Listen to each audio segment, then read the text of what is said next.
थोडक्यात पार्श्वभूमी आपल्याला सगळ्यांना माहिती आहे की जे गुंडच बोलावं लागेल, त्या गुंडांनी जे इथे हल्ला केला, नगरसेवकाच्या रूपातला गुंड त्यांनी इथे हल्ला केला कर्मचाऱ्यांवर, तो सर्वप्रथम निंदनीय आहे.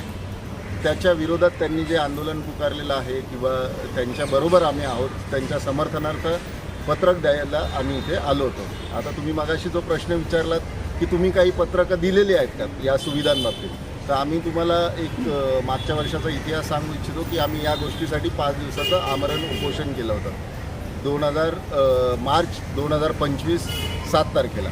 तर त्या गोष्टीत आम्ही ह्या सगळ्या सुविधा मागण्या केलेल्या होत्या की आम्हाला हे तिथे शास्त्रीनगरला हवं आहे. कारण बरेचसे असे इन्सिडेंट घडतात की इथून निघतात, रस्त्यात दुसऱ्या हॉस्पिटलमध्ये जाईपर्यंत त्यांचा मृत्यू होतो. तर त्या सगळ्यांवर आम्ही मागण्या केल्या होत्या. NICची जी मागणी आहे, ज्याच्यावरनं आता गदारोळ झाला, ही मागणी आमच्या पत्रकात तेव्हाच्या पत्रकात आहे. त्याच्यानंतर शुक्ला मॅडम ज्या आहेत, ज्या मुख्य वैद्यकीय अधिकारी, त्यांनी आमची तिथे बैठक लावली आणि त्यानंतर त्या जिथे 2 NIC होत्या त्या पुढच्या 6 महिन्यात 10 झाल्या. मग जर आम्ही आंबेडकरवादी विचारांचे लोक की सगळ्या सर्वसामान्य जनतेसाठी एक 6 महिन्यात जर 10 NICU करू शकतो, तर आमचा हाच प्रश्न त्या नगरसेवकाला आहे की तू 30 वर्ष इथे केलंस का? 30 वर्ष स्वतःचे अनधिकृत बांधकामं वाढवले का? किंवा दुसऱ्या आपापल्या लोकांना काही अनधिकृत संपत्ती वाढवण्यात मदत केली का स्वतःची संपत्ती वाढवण्यात मदत केली? तर हे त्यांनी पहिलं स्पष्ट करावं. दुसरी गोष्ट, 30 वर्ष असून जर तू इथे हे करू शकत नाही आणि त्याचा सगळा खापर जर अधिकारी किंवा यांच्यावर फोडतो, कर्मचाऱ्यांवर, तर ते तुझं पाप आहे. तर ते तुला त्याच्या पापाची जबाबदारी घेऊन हे तू त्याचा राजीनामा द्यायला पाहिजेस नगरसेवक पदाचा. आता मागच्या वर्षी आता जे इलेक्शन झाले 2026ला, त्यावेळेस हे बिनविरोध आलेल्या नगरसेवकात आता जे ऑपरेशन झालं ना, त्याप्रमाणे जे ऑपरेशन झालं होतं महानगरपालिकेच्या इलेक्शनमध्ये कल्याण डोंबिवली महानगर, तसेच ऑपरेशन जे बिनविरोधचं झालं त्याच्यातले हे नगरसेवक आहे. त्यामुळे यांचा पहिला आम्ही विरोध करतो की असं जनमानसातनं न आलेलं नेतृत्व हे स्वतःला बोलत आहेत. यांनी सर्वप्रथम राजीनामा द्यावा आणि जे उपमुख्यमंत्री आहेत, त्यांच्या पक्षाचे जे महाराष्ट्राचे जे उपमुख्यमंत्री आहेत, त्यांचे पक्षप्रमुख यांनी त्यांना तातडीने या पदावरनं मुक्त करावं आणि इथे रिइलेक्शन्स लावावं. दुसरी महत्त्वाची गोष्ट, आम्ही जेव्हा त्यांचा थोडंसं रिसर्च केला तेव्हा 2009मध्ये हा माणूस 8वी शिकलेला होता, रमेश म्हात्रे 8वी शिकलेला होता. त्याच्या याच्यात लिहिलेलं आहे, त्यांनी जे फॉर्म भरलेला आहे. 2019च्या इलेक्शनमध्ये त्यांनी लिहून दिलेला आहे तो 10वी शिकलेला आहे. बरं, या 2 वर्षाचा गॅप जो होता 8वी ते 10वी, हा त्यांनी कुठल्या शाळेतनं पूर्ण केला हे त्यांनी सांगावं की कुठल्या शाळेतनं मी 10वी पूर्ण झालेलो आहे. बरं, त्याचा दुसरा एक रेकॉर्ड मिळाला, 1968मध्ये हा माणूस 11वी फेल आहे. हा कुठल्या प्रकारचा गोळ आहे?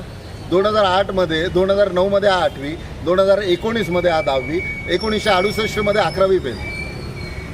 हे पत्रकारांनी याची सगळी बाजू तपासावी आणि इलेक्शन कमिशननी याचं पद त्वरित रद्द करावं. कारण त्याचे जे कलम आहेत ती भयानक कलम आहेत. महिलांवर आणि विशेषतः वैद्यकीय अधिकाऱ्यांसाठी चांगले कलम आलेले आहेत, म्हणजे कायदे झालेले आहेत. तर त्यानुसार त्याला त्वरित याच्यावरनं मुक्त करण्यात यावं आणि असा कुठलाही नगरसेवक असू द्या, कुठलाही आमदार असू द्या, खासदार असू द्या, त्यांनी सर्वसामान्य नागरिकांवर असे अरेरावीपणाचे भाषा किंवा मारामाऱ्या हे करता कामा नये. तुम्ही सेवक आहात, तुम्ही सेवकच राहिले पाहिजे. तुम्ही अरेरावीपणा करायचा नाही. तुम्ही जे लोकांची कामं आहेत ती पूर्ण करून द्यायची, त्यांच्या सुविधा पूर्ण करायच्या. ते सोडून तुम्ही अरेरावीपणाचे कामं करताय. दादागिरी करणं हे नगरसेवकाचं काम नाही आहे आणि तुम्ही तीच दादागिरी करताय. म्हणून अशा लोकांना धडा शिकवला पाहिजे.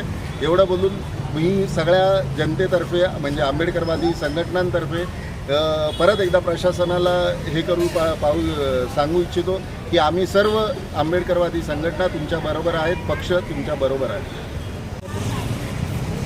जो शास्त्रीनगरमध्ये जो प्रकार घडला आहे, ते जनतेचे प्रतिनिधी होऊन नगरसेवक यांनी या शास्त्रीमध्येच्या हॉस्पिटलमधल्या सर्व कर्मचाऱ्यांना मारहाण केली, त्याचा बहुजन समाज पार्टीच्या वतीने जाहीर निषेध करतो आणि त्यांच्यावर कठोर कारवाई व्हावी अशी मी सरकारला मागणी करतो. कारण नगरसेवक हे पद असते जनतेच्या हिताचं काम करण्यासाठी, की नाही येऊन त्यांनी मारहाण करणं, गुंडेगिरी करणं हा चुकीचा मार्ग आहे. त्यांनी जर संविधानाच्या मार्फतून ते कारवाई केली असती, त्यांच्यावर त्यांची कंप्लेंट केली असती, ते संविधानामार्फत होत होती. परंतु त्यांनी तसं न करता डायरेक्ट येऊन हॉस्पिटलमध्ये हंगामा केला. हंगामा करून कर्मचाऱ्याला मारहाण करणं हे चुकीचं आहे, कायद्याच्या विरोधात आहे. म्हणून मी त्यांचा पण जाहीर निषेध करतो. आज सर्वांनी तुम्हाला माहिती दिली आहे, चांगल्या प्रकारे यांनी जेनेटिक संघटनेच्या अध्यक्षांनी तुम्हाला माहिती दिली आहे आणि वंचितच्या पदाधिकाऱ्यांनी तुम्हाला माहिती दिली आहे. जास्त न बोलता आमचा बहुजन समाज पार्टीचा या हॉस्पिटलच्या कर्मचाऱ्यांना जाहीरपणे पाठिंबा आहे असं मी त्यांना पाहिजे. जय भीम.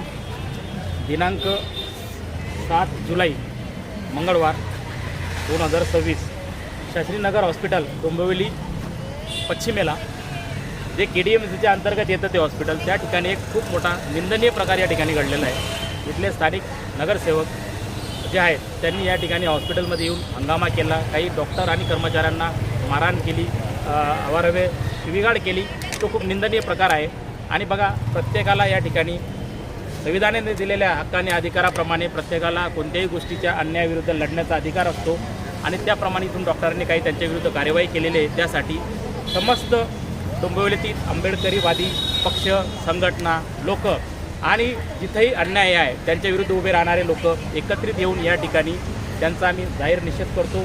अशा सगळ्या गोष्टी या ठिकाणी घडल्या नाही पाहिजे. कोणी का असो ना, जनप्रतिनिधी लोकप्रतिनिधी आहेत, लोकप्रतिनिधींनी अशा गोष्टी तर बिलकुल करायला नको. जे लोकांसाठी, लोकांचे ते रिप्रेझेंटेटिव्ह असतात, त्यांनी लोकांसाठी कामं करायला हवे का लोकांना मारायला हवं जाऊन किंवा लोकांना बोलायला हवं? तर असं न करता संविधानिक मार्गाने त्यांनी देखील ज्या इथं काही त्रुटी आहेत किंवा अशा प्रकारच्या हॉस्पिटल्समध्ये कुठं त्या त्रुटी आहेत त्यासाठी त्यांनी लढायला पाहिजे, योग्य प्रकारे कार्यवाही करायला पाहिजे आणि त्या ठिकाणी प्रत्येकाला न्याय देण्याचं कार्य करायला पाहिजे. कोणी कायदा हा इथं काय कोणाच्या हातात, कायदा कोणी हातात घेऊ नये याच्यापुढे, हे देखील आंबेडकरवाद्यांचं सांगणं आहे. कोणी असो, जगातला कोणी मोठा माणूस असो, कायद्यापेक्षा कोणी मोठा नाही. जो कायदा हातात घेण्याचं कार्य करेल त्याला कायद्यानेच त्याला धडा या ठिकाणी शिकवण्यात येईल असं आम्ही या ठिकाणी सांगतो. आणि समस्त आंबेडकरवादी डोंबिवली शहरातील कार्यकर्ते, पदाधिकारी आणि नेते मिळून संपूर्ण घटनेचा जाहीर निषेध करतो. आणि या ठिकाणी आम्ही हॉस्पिटल सोबत आहोत, त्यांच्या वेळोवेळी आम्ही त्यांच्यासोबत असणार आहोत यापुढे देखील.